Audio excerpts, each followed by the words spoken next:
What's good, YouTube? It's your boy JusticeXFalls. We back at it again with another video, and today we're looking at Atomic Heart, the final preview. So this game is right around the corner. It comes out, I believe, like February the 21st or something like that. I gotta look it up. I'll look it up after we react to this. But yeah, it's coming. It's one of these games on the channel that's been very lucrative for me as far as like views. A lot of people are anticipating this, especially my Russian community. Shout out to my Russian people.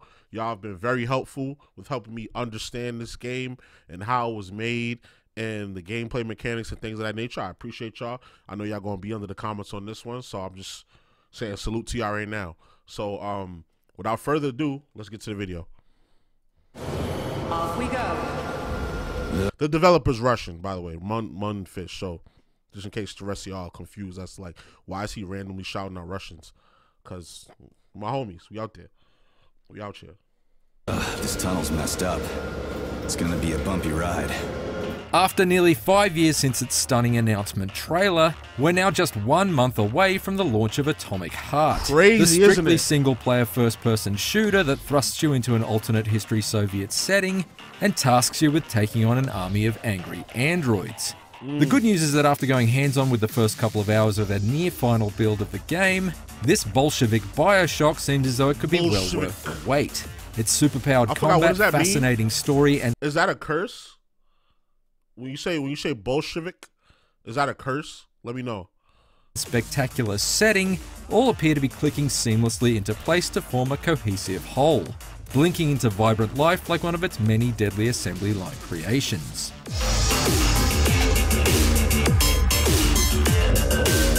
The opening moments of Atomic Heart's reportedly 25-hour campaign takes you from the sun-kissed streets of Chalamet City floating high among the clouds, all the way down to the shadowy subterranean depths of the ruined Vavilov facility, where a violent robot uprising has wiped out almost all human workers.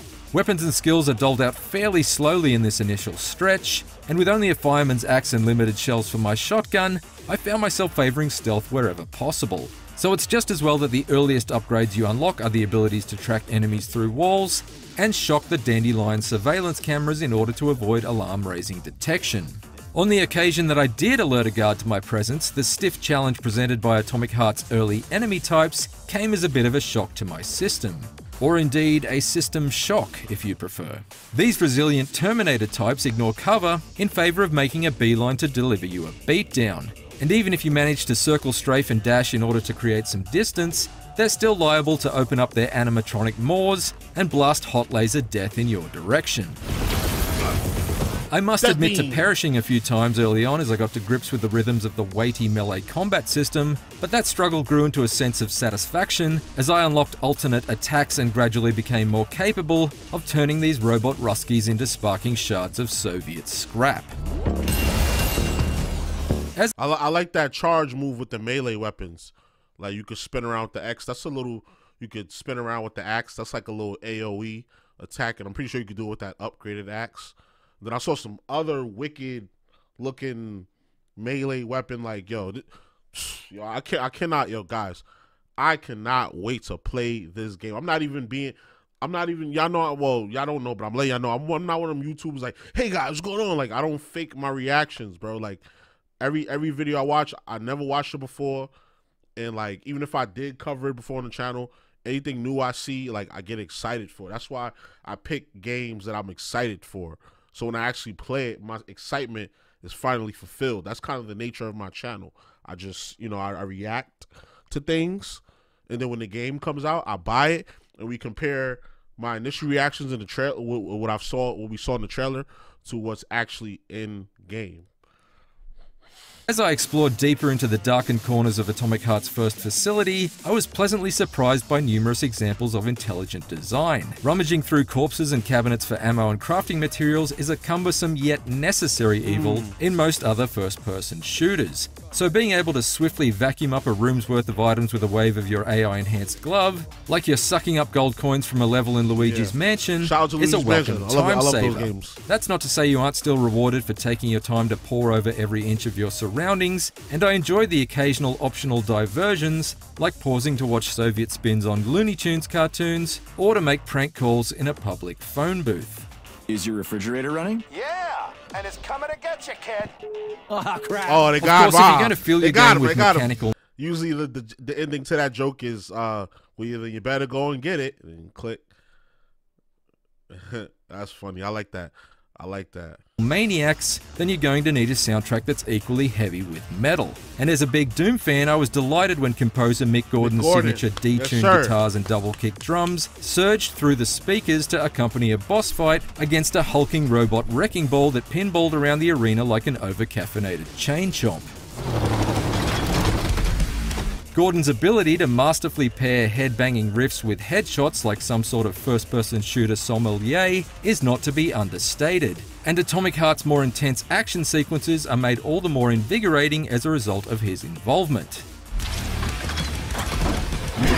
While I couldn't get enough of the heavy metal shredding that accompanied the shredding of heavy metal, I'm yet to be completely won over by Atomic Heart's mouthy main star. Agent P3's quips aim for action hero style swagger, but come across as something closer to the repetitive trash talking of a 14-year-old Fortnite fan. F my life. And given Atomic Heart appropriates so much from the likes of Half-Life 2, Bioshock, and Doom, at times I did find myself wishing it had poached one of their silent protagonists while it was at it. How do you like that, gearhead? How do you like that, gearhead? I did at least appreciate the bluntness of your AI partner, Charles. It was a pleasure serving with you, Major P3. Unfortunately, you are about to be killed. There's also a slight concern that the wide open spaces in between Atomic Heart's 5 main facilities may be lacking in interesting things to discover. While I definitely enjoyed testing out my electroshock and force slam abilities on groups of patrolling sentries,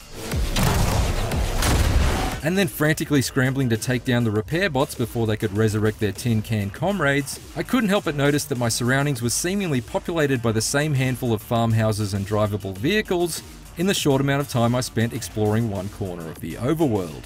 This is in contrast to the opening of the game in Chalamet City, which looks dense with unique detail but can only be experienced in a very linear fashion.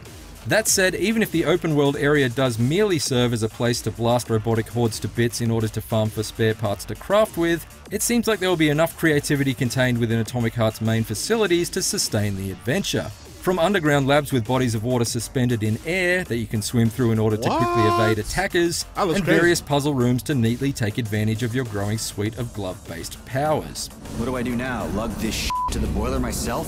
My short time with Atomic Heart definitely left me with my curiosity piqued and my pulse racing, and if it can sustain its intrigue and ingenuity for the full length of its journey, it could be something very special indeed. For more previews of upcoming games, check out our hands-ons with Sons of the Forest and Fire Emblem Engage. And for everything else, stick with IGN. There's too many Fire Emblem games for me to keep up with. I'm still playing Three Houses. I do like Fire Emblem though. Fire Emblem Fire. I knew it was gonna be rough. Yeah, so that was dope. I love everything about this game. It's like Bioshock, like I keep saying, it's like Bioshock on steroids, basically. And it's one of those games where you're really going to sink your teeth into it because it seems like the weapon system and the upgrade paths are going to be like nuts. Like you're going to have a lot of variety to take out the variety of enemies that you'll come with, and it's going to be accompanied by a soundtrack with a variety in the music, you know, as far as like in the metal genre. I like how Mick Gordon, the composer for this game, he combines like metal with like electronic, with like EDM kind of music, you know. It gets you in the mood, it keeps you in the mood, and it gets you immersed into what's going on. I was thinking maybe like, would there be like a third person mode? But I'm not really tripping over that. I'm okay with it being first person. It is a shooter after all. But you know the mod community gonna come up with a way to make it third person. So we'll see. We'll see. We'll be waiting on that. But what do you guys think about it? Are you gonna cop this game? I know my Russian people gonna tap in the comments. I know I'm copping it. We'll definitely be posting some gameplay on the channel. Might even stream it. Who knows? So So yeah, let me know what y'all think in the comments. So y'all already know the vibes. Like, comment, subscribe, all that good stuff. It's your boy JusticeXFalls, and we out. One.